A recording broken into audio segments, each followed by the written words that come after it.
In the arid lands of ancient Elam, where the rivers wound their way like silver threads through the sun-scorched plains of southwestern Iran, the seeds of a vast empire were quietly taking root. The world knew of many kings and kingdoms, but in this harsh and rugged terrain, a vision of unity, strength, and enduring legacy was beginning to emerge. Among the scattered tribes, a man arose whose name would echo through the centuries, whose ambition was matched only by his vision: Cyrus, later revered as Cyrus the Great. Born into a time when Mesopotamia, with its shadows, still loomed over the fertile valleys, and the Medes held sway over the highlands, Cyrus would harness not just the power of sword and strategy, but the essence of diplomacy and tolerance, crafting a new kind of dominion unlike any the ancient world had seen. Cyrus's early years were marked by both hardship and providence. Legends whispered that he had been destined for greatness, shielded by prophecy and cunning alike. From the rolling plains of Persis, he learned the ways of leadership, the delicate art of uniting disparate peoples under a single banner. His early campaigns were not merely battles of conquest, but exercises in vision. The Medes, dominant and proud, became his first test. Through careful alliance and decisive action, Cyrus absorbed their lands into his growing realm, demonstrating a skill that would define his reign. He did not merely conquer, he incorporated, he preserved the traditions and cultures of those he ruled, forging loyalty from diversity. From there, his gaze turned west, towards the opulent city-states of Lydia. Here, wealth flowed like a river, gold and silver glittering in marketplaces and palaces, the allure of power and riches a test of resolve for any ruler. Croesus, king of Lydia, famed for his wealth and feared for his armies, stood as a formidable obstacle. Yet Cyrus approached with both audacity and intelligence. The ensuing campaigns were swift, marked by both strategy and subtlety. Legends tell of Croesus's pride and eventual humility, of the Persian armies moving like a tidal wave across the plains, their banners casting long shadows under the setting sun. And when Lydia fell, it was not merely a military victory but a testament to Cyrus's vision of an empire where loyalty, culture, and governance intertwined with conquest. As the Achaemenid Empire took shape, the world began to sense a new order. From the Zagros Mountains to the Ionian coasts, from the deserts of Mesopotamia to the shores of the Mediterranean, a network of roads, fortresses, and cities emerged, knitting together a mosaic of peoples and traditions. It was not just an empire of soldiers and gold, but of ideas and governance. Local rulers retained authority under the watchful eye of satraps, administrators appointed by Cyrus, ensuring that the pulse of every province beat in harmony with the rhythm of the empire. And yet, beneath the grandeur and innovation, the whispers of destiny and divinity followed the king. The world began to tell tales of a ruler favored by Ahura Mazda, the god of wisdom and light. A sovereign whose mission transcended mere dominion to touch the very fabric of history. But the empire's true test lay not in expansion alone, but in survival. Cyrus's campaigns set the foundation, yet the challenges of succession, rebellion, and external threats loomed on the horizon. The mantle would eventually pass to Cambyses, whose reign would extend Persian influence into Egypt, bringing the sun-scorched lands of the Nile under the fold of a distant empire. Egypt, with its pharaohs and sacred rituals, seemed an unconquerable bastion of civilization, yet the Persians, guided by strategy and the allure of a united empire, integrated it into their realm. Cambyses's rule was marked by brilliance, shadowed with mystery. His ambition unmatched, his methods often controversial, yet the empire expanded further still, stretching its reach and weaving new threads into its intricate tapestry. Amid these triumphs, the whispers of myth mingled with history. Tales of kings and deities, of divine signs and omens, colored the chronicles of Persian rule. The stories of Cambyses, of omens in the heavens and portents in the earth, painted a portrait of an empire as much guided by fate as by the hands of men. And in these stories, the seeds of a cultural and spiritual identity took root, one that would define Persia for centuries, intertwining governance with philosophy, conquest with the divine, and ambition with legacy.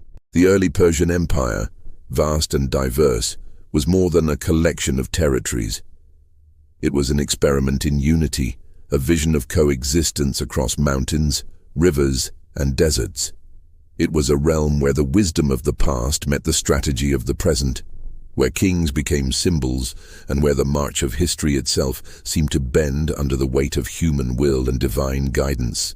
Yet, as with all great empires, the future held challenges that would test not just armies, but the very essence of what it meant to rule. And so, as the banners of Persia stretched across continents, the stage was set for a new chapter of ambition, conflict, and extraordinary vision, where the empire would confront both its mortal limits and the inexorable sweep of destiny. With Cyrus's vision laid across the lands, a new era of consolidation and ambition dawned under the reign of Darius, later known as Darius the Great. Born far from the center of power, he rose not merely through bloodline but through merit, seizing the throne in a time of uncertainty after the brief and turbulent succession of Cambyses. Darius inherited an empire that was vast, fragmented, and restless. The provinces stretched from the high mountains of modern-day Afghanistan to the fertile plains of the Nile, and within them simmered local powers, rebellions, and ambitions of their own. It was not enough to wield armies. To endure, Darius had to forge unity where chaos threatened, to bind together a mosaic of cultures with law, religion, and infrastructure. His first acts were decisive. The early revolts in Babylonia, Media, and beyond tested his leadership. Yet Darius faced each challenge with precision and ruthlessness, proving his authority and quelling dissent. But where lesser rulers might have ruled through fear alone, Darius understood the power of organization and vision. He divided the empire into satrapies, regions governed by satraps who were accountable to the king, and he established an intricate system of taxation that balanced the wealth of the provinces with the needs of the central authority. Roads were paved, courier stations established, and trade flourished under the protection of the imperial law. The royal road, stretching from Sardis to Susa, became a lifeline of communication, commerce, and control, a symbol of an empire that was no longer merely the sum of its conquests, but a living, breathing civilization.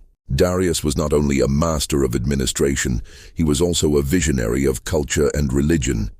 He embraced Zoroastrian principles, which infused the empire with a sense of moral purpose and divine mandate. The king was seen as a representative of Ahura Mazda on earth, a bridge between the mortal and the divine. Temples and shrines rose, inscriptions proclaimed the glory of the empire, and Darius's own inscriptions, etched in multiple languages, spoke of justice, piety, and the benevolence of his rule. Under his guidance, the Persian Empire became not only a military and administrative powerhouse, but a beacon of civilization, where laws and ethics intertwined with the might of arms. Yet, as the empire stabilized and prospered, Darius turned his gaze outward. The Greek city-states to the west, fiercely independent and proud, presented both opportunity and danger. The Ionian cities under Persian dominion chafed against their rulers, and their rebellion would ignite a chain of events that would reverberate across the ancient world. Darius, ever the strategist, first sought to secure his borders and consolidate power before responding to the Greek defiance. His campaigns were marked by methodical precision as Persian armies moved across the Aegean, combining overwhelming force with cunning diplomacy. These early conflicts set the stage for centuries of Persian-Greek rivalry, battles whose echoes would be immortalized in the annals of history and legend. Within the empire itself, Darius also pursued monumental projects that displayed the splendor of Persian civilization. The palaces of Persepolis rose from the earth, their terraces carved from stone, their columns adorned with intricate reliefs depicting subjects from every corner of the empire paying homage to the king. Each sculpture, each inscription was a statement of power, a declaration that the Persian Empire was not merely vast but enduring, a civilization that commanded awe and respect. Trade routes thrived, and the wealth of Persia flowed across lands and seas, bringing silk, spices, and precious metals into the heart of the empire. Yet with prosperity came tension, for the further the empire stretched, the greater the strain of loyalty, communication, and control. Darius's reign, however, was not only marked by consolidation and splendor, but also by tragedy and rebellion. The Persian worldview, steeped in divine favor, demanded that every king maintain harmony between heaven and earth, and when omens, portents, or internal strife threatened, the ruler's wisdom was tested. Darius faced conspiracies within his court, rival claimants and satraps whose loyalty wavered. Yet each time, his combination of justice, foresight, and unyielding authority restored order, reinforcing the central idea that the empire's survival depended not merely on conquest, but on the delicate balance of power, law, and faith. As Darius reached the zenith of his power, the Persian Empire had become a colossus of the ancient world. Its armies were unmatched, its infrastructure revolutionary, and its influence stretched across continents. And yet, on the horizon, new challenges stirred: the independent city-states of Greece, restless populations in far-flung provinces, and the unpredictable currents of fate itself. These forces would soon collide with the empire in ways that would test the very limits of Persian ambition, courage, and ingenuity. The seeds of epic confrontations had been sown, where heroes, kings, and armies would leave marks on history that time itself could not erase. In the calm after victories and the glory of monumental achievements, the empire's heart beat with both pride and caution. Darius had forged the framework of a world-spanning dominion, a civilization that harmonized law, faith, and power. But the coming years would demand more than governance. They would demand vision in battle, wisdom in diplomacy, and the courage to face enemies who saw not just territory, but destiny as their prize. And thus, as the sun rose over the Persian heartlands, the stage was set for an epic saga of war heroism and enduring legacy where the empire would confront both the defiance of men and the inexorable flow of history itself. The death of Darius marked not an end, but a transformation. His son, Xerxes, ascended the throne, inheriting an empire that stretched from the sun-scorched deserts of Egypt to the rugged mountains of modern-day Afghanistan, from the glittering cities of Anatolia to the lush plains of Mesopotamia. Xerxes, a figure larger than life in both ambition and legend, saw himself as the embodiment of Persian destiny. History would remember him not only for the vastness of his dominion, but for the colossal conflicts that would define an era and etch his name into the annals of legend. From the moment he assumed power, Xerxes understood that the glory of Persia depended on more than administration. It depended on the projection of power, on the ability to impose will across the breadth of continents. His vision was both majestic and terrifying: to bring the rebellious Greek city-states to heel and integrate the proud, fiercely independent lands into the fold of the empire. He prepared meticulously, assembling an army the likes of which the world had never seen, a force that seemed to stretch to the horizon, drawn from every corner of Persia's vast territories, each soldier a symbol of the empire's reach and influence. Ships filled the Aegean Sea and banners fluttered like a forest of flame, the preparation itself a statement of inevitability. The Greeks, however, were not so easily subdued. City-states like Athens and Sparta were bound not by empire, but by fierce independence, by traditions of citizen soldiers and honor in battle. Tales of the coming conflict traveled across the Mediterranean, growing into legend even before the first arrow was loosed or sword struck shield. Xerxes, confident in his numbers and the breadth of his dominion, advanced into Thessaly, crossing lands and rivers, while the Greeks, outnumbered and desperate, sought unity in defiance. It was a clash not just of armies but of ideals, where freedom and empire, courage and ambition met on the stage of destiny itself. The pass at Thermopylae became a crucible of legend. There, King Leonidas of Sparta, with a handful of warriors, held the narrow mountain corridor against Xerxes' overwhelming forces. History and myth intertwined as arrows darkened the sky, the clash of bronze and steel echoing through the mountains. Though the Greeks were ultimately overcome, their stand became a symbol of valor, a testament that even the mightiest empire could be tested by courage and resolve. Xerxes, witnessing both the heroism and the ferocity of his foes, pushed onward, burning Athens. Yet the spirit of the Greek resistance remained unbroken, a flickering flame that would ignite further confrontations. At Salamis, the Persian fleet met disaster. The narrow straits became a trap, where Greek strategy and knowledge of the waters turned the tide. Ships collided, fires spread, and the vastness of Xerxes' armada could not compensate for the ingenuity of a smaller, determined force. The defeat was a humbling moment, a reminder that power alone could not bend destiny. Xerxes, forced to retreat, left the empire intact, but forever changed. The Persian reach remained vast, yet the myth of invincibility had been challenged, and the Greeks would rise to reclaim their own destiny. Beyond the battles, Xerxes' reign was also marked by monumental achievements. He commissioned grand palaces, bridges across rivers, and canals that allowed ships to traverse otherwise impassable waters. Persepolis and Susa shimmered with opulence, adorned with reliefs depicting the grandeur of the empire, subjects paying homage, and the king as both earthly ruler and divine representative of Ahura Mazda. Festivals, ceremonies, and inscriptions reinforced the cultural and religious identity of Persia, binding diverse peoples under a shared vision of order and majesty. Yet the cost of ambition was ever present.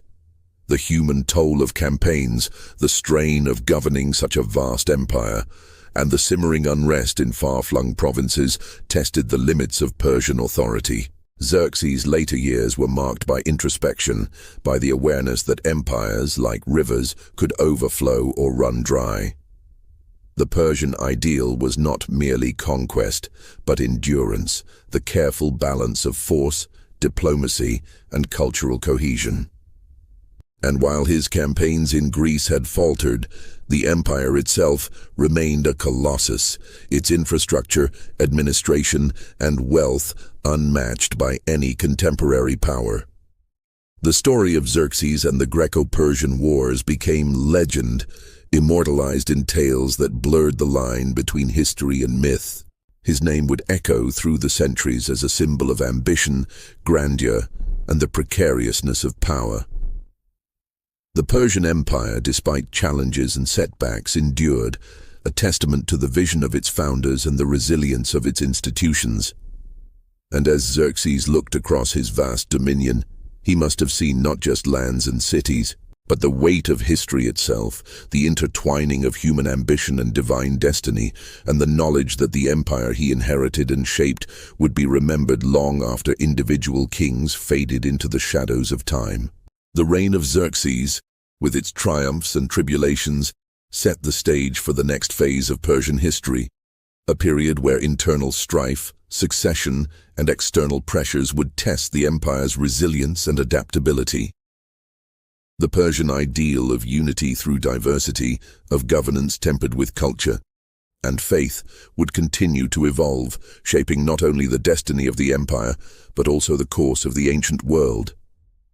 And thus, even in retreat and loss, the empire's heart continued to beat, vast and enduring, ready to face new challenges, as the legacy of Persia moved inexorably forward, leaving a mark upon history that time could never erase. The echoes of Xerxes' campaigns lingered across the vast expanse of Persia, from the sun-drenched sands of Egypt to the snow-capped peaks of Media. Though the empire remained mighty, The seeds of strain had been sown.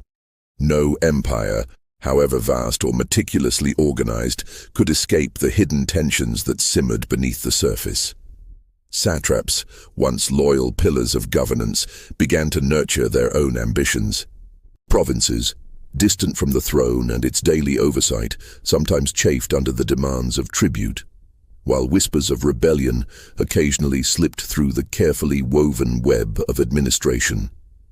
In the decades following Xerxes, Persia experienced cycles of revival and turmoil. Kings rose and fell with varying degrees of competence and fortune. Artaxerxes I and his successors worked to maintain the balance between central authority and provincial autonomy, often relying on diplomacy and marriage alliances to keep the empire intact. Cultural and architectural projects continued. Persepolis remained the heart of Persian majesty, adorned with its soaring terraces and intricate bas-reliefs, symbols of unity and power. Yet, for all the grandeur, the empire's vastness became both a strength and a vulnerability. Communication over thousands of miles remained slow, and even the most loyal satraps could feel the pull of independence. While Persia managed internal cohesion, new threats emerged from beyond its borders. To the west, the Greek city-states, emboldened by their victories decades earlier, began to assert influence over the Aegean and Ionian regions. Persia's attempts to reassert control were met with resistance, drawing the empire into protracted conflicts that drained resources and tested the loyalty of its far-flung subjects. Each campaign highlighted the limits of imperial might. Even the largest armies could be stretched thin, and the intricacies of diplomacy often proved as decisive as the clash of swords. The empire's vulnerabilities became brutally clear with the arrival of Alexander of Macedon. Born in 356 BCE, Alexander was a figure of almost mythical ambition and intellect, tutored by Aristotle, infused with a vision of conquest and glory that rivaled the Persian kings themselves. By the time he assumed the Macedonian throne, Persia had endured decades of internal and external pressures, leaving the empire strong in structure, but perhaps fragile in spirit. When Alexander crossed the Hellespont in 334 BCE, he brought with him not only a disciplined army, but a vision of destiny that would collide violently with Persia, as centuries of rule. The battles that followed were both epic and decisive. At Granicus, Alexander's cavalry cut through the Persian lines, demonstrating not only tactical brilliance, but the psychological impact of a focused, determined force. The king of Persia, Darius III, faced an enemy unlike any before.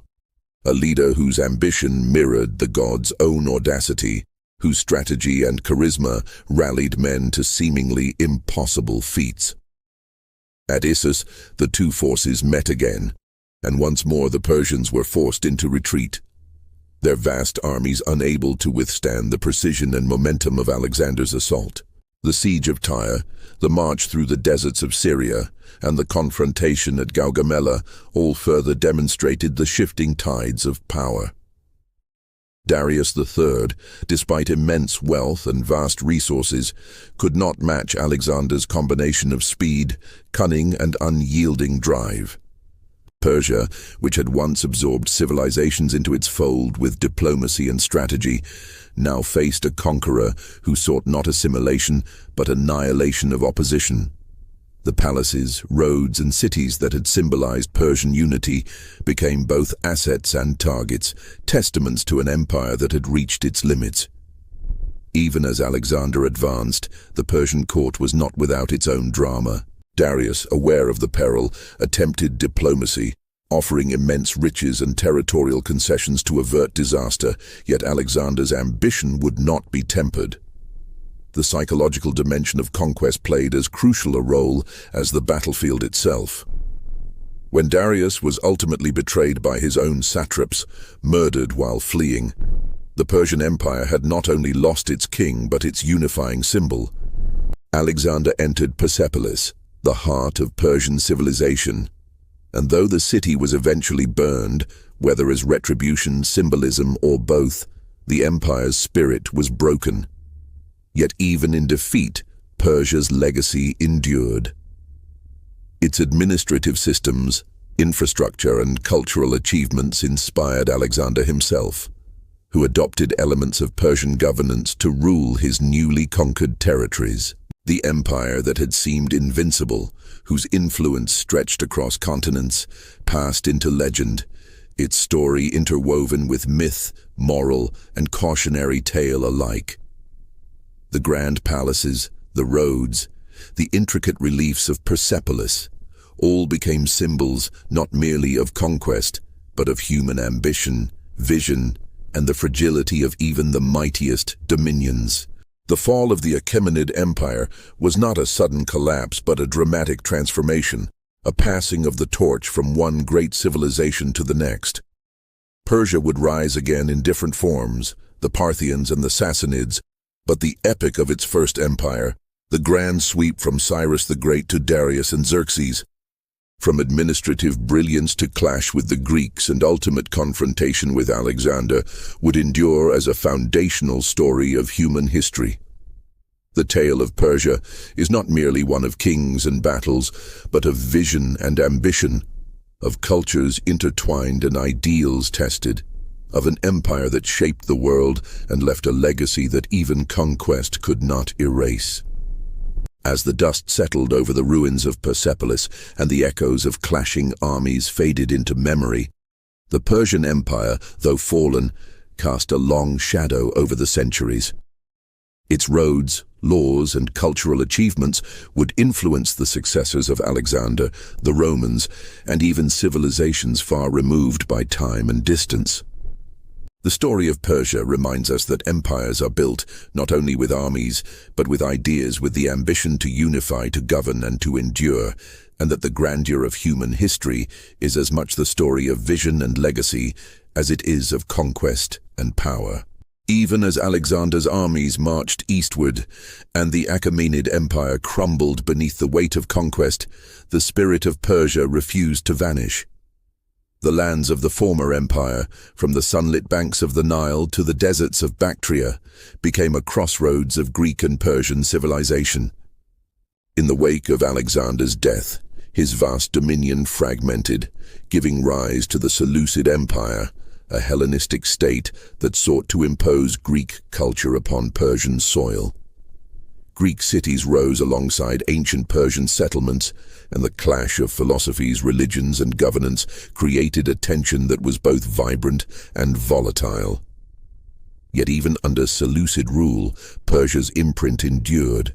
Roads and administrative practices inherited from the Achaemenids continued to bind provinces together, and local elites often adapted to the new order while preserving the essence of Persian identity. It was in this crucible of foreign domination and local resilience that the Parthians emerged. From the northeastern steppes, they rose like a storm, masters of cavalry and archery, blending nomadic ferocity with strategic cunning. The Parthians recognized the weaknesses of the Seleucid rulers and the enduring pride of Persian lands.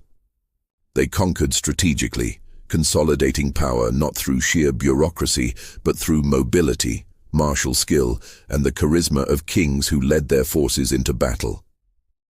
For centuries, Parthia would serve as a bridge between East and West, controlling trade along the Silk Road and defending Persia against Roman incursions. The Parthian kings adopted many aspects of Persian tradition, reviving the courtly rituals, art, and administration of the Achaemenids, while creating a martial culture that suited the volatility of their age. Under the Parthians, Persia became a land of contrasts. In one moment, vast caravan routes hummed with commerce, carrying silk, spices, and ideas across continents. In another, the clash of swords and arrows on the frontier reminded all that the empire's survival depended on vigilance, strategy, and unyielding resolve. Cities like Ctesiphon rose as centers of political, cultural, and economic power, blending Hellenistic influence with Persian grandeur. Here, courtiers and merchants, soldiers and scholars interwove the threads of a civilization that had endured conquest and revival alike. The Parthian period set the stage for the greatest resurgence of Persian power in the ancient world, the rise of the Sassanid Empire. In the early 3rd century CE, Ardashir I, a local ruler with royal lineage and unyielding ambition, challenged the Parthian throne, uniting Persia once more under a single banner. Where the Parthians had relied heavily on mobility and decentralized authority, the Sassanids emphasized centralization, law, and culture, reviving the glory of the Achaemenids while forging a uniquely Persian identity. The Sassanid kings declared themselves heirs of Cyrus and Darius, not merely in title, but in vision. An empire that was both vast and cohesive, a civilization where governance, culture, and religion intertwined in the service of endurance and pride.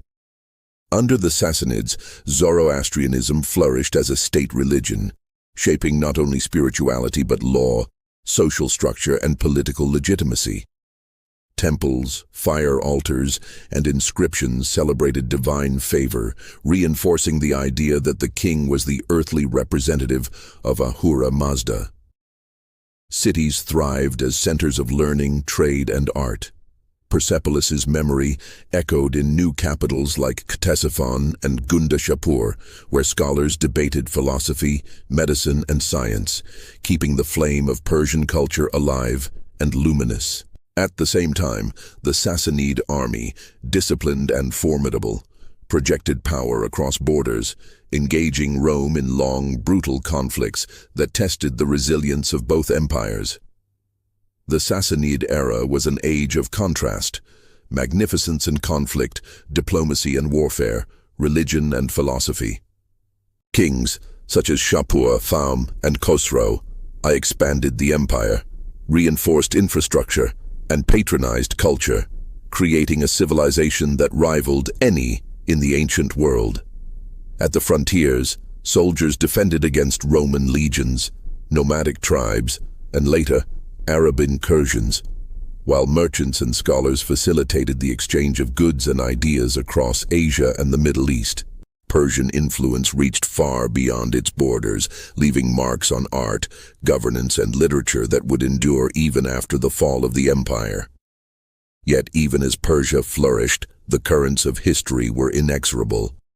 The rise of Islam in the 7th century CE brought sweeping transformations, and the Sassanid Empire, despite its might, could not withstand the tide. Cities fell, kings perished, and the administrative structures that had endured for centuries were absorbed and adapted by new powers. But the essence of Persia, the roads, the governance principles, the cultural and spiritual identity, persisted, flowing into successive civilizations, influencing the caliphates, and preserving the legacy of kings who had once ruled with vision and ambition across continents. The story of Persia is not simply a tale of rise and fall. It is a saga of endurance, of a civilization that survived conquest, rebellion, and transformation, adapting while retaining its unique identity. From Cyrus the Great to the Sassanids, Persia shaped the world's understanding of empire, law, religion, and culture. Its history is a testament to human ambition, vision, and the power of legacy, a narrative that intertwines history and myth, strategy and philosophy, war and wisdom. Even in the quiet of modern ruins, in the echoes of ancient roads and the stones of forgotten palaces, Persia's presence is felt. It is a civilization that taught the world that empires are more than armies, more than walls and treasures. They are ideas, culture, and the enduring spirit of a people whose vision reaches beyond the span of centuries. And as the sun sets over the plains and mountains where Cyrus once walked, one is reminded that history is alive, that the Persian Empire, though fallen, continues to inspire, to shape and to endure in memory, art and legend. The story of the Persian Empire does not end with the fall of its walls, the loss of its kings, or the passing of its armies. It continues in the echoes of stone columns, in the whisper of ancient roads that once carried messengers across continents, in the ink of manuscripts that preserved law, philosophy, and poetry.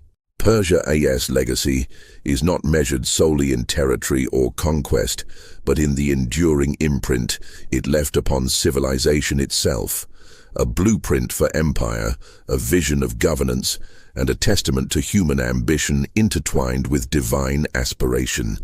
From the earliest days of Cyrus, who united disparate tribes with vision and mercy, to Darius, whose meticulous administration transformed chaos into order, Persia exemplified the marriage of strategy and wisdom. Under Xerxes, the empire reached monumental proportions, challenging the free cities of Greece and leaving legends of valor, hubris, and destiny. Even in the face of Alexander's relentless advance, the spirit of Persia endured, shaping the conqueror himself, influencing governance and culture long after the Achaemenid throne had fallen. Through the Seleucid, Parthian, and Sassanid eras, Persia proved that empires are not defined solely by battles won or lost, but by the resilience of their culture, the adaptability of their governance, and the continuity of their identity. Roads connected lands, laws bound peoples, and religion and philosophy gave meaning to power. The Sassanid kings, heirs to the dreams of Cyrus and Darius, preserved and enhanced these traditions, fostering art, literature, and scientific inquiry, even as the world around them shifted and convulsed. Persia's influence extended far beyond its borders. Its systems of governance inspired neighboring civilizations. Its cultural achievements enriched the lands of conquerors and successors alike. Even after the Islamic conquests transformed the region, Persian language, literature, and art continued to flourish, shaping new empires while keeping alive the memory of kings and prophets, of roads and palaces, of ambition and vision. Persia became more than a kingdom. It became an idea, a symbol of enduring civilization, of unity and diversity, and of human ingenuity reaching across millennia. The empire's grandeur was not without cost, nor its legacy without complexity. Kings ruled with ambition, armies marched with sacrifice, and subjects lived under the weight of laws, both just and severe. Rebellion, betrayal, and war were constants alongside innovation, trade, and culture. Yet the Persian story reminds us that greatness is forged not by the absence of struggle, but by the capacity to endure it, to adapt, and to shape history itself. Standing in the ruins of Persepolis, or walking along the paths of the royal road, one can almost hear the voices of the past, the heralds calling across deserts, the priests chanting in temples, the kings speaking decrees of justice and ambition. These echoes are more than memory. They are a bridge across time, connecting us to a civilization that understood that empire is not merely power, but the expression of human vision, creativity, and the desire to leave a mark upon the world. The Persian Empire, in all its triumphs, tragedies, and transformations, teaches us that history is alive. It flows through the cities and rivers of modern Iran, through art, literature, and law, through the stories we tell and the myths we preserve. It endures not because of conquest alone, but because of the ideas it carried, the civilizations it inspired, and the legacy of vision and courage it left for generations to come. And as the sun sets over the plains, the mountains and the deserts once ruled by Cyrus, Darius, Xerxes, and the Sassanid kings, one is reminded that empires rise and fall, but the spirit of Persia, the courage to dream, the wisdom to govern, the ambition to unite, remains eternal. In that spirit, we see not only the story of a people or a kingdom, but the unfolding narrative of human history itself, where vision, ambition, and endurance shape the world long after the banners have faded and the armies have passed. The Persian Empire in its entirety is more than history. It is legend, inspiration, and a mirror of human potential. Its story invites us to imagine, to reflect, and to recognize that even in the face of time and change, the mark of greatness endures, etched not only in stone, but in the very fabric of civilization. whispering across centuries, reminding us that the pursuit of unity, culture, and vision is a journey without end.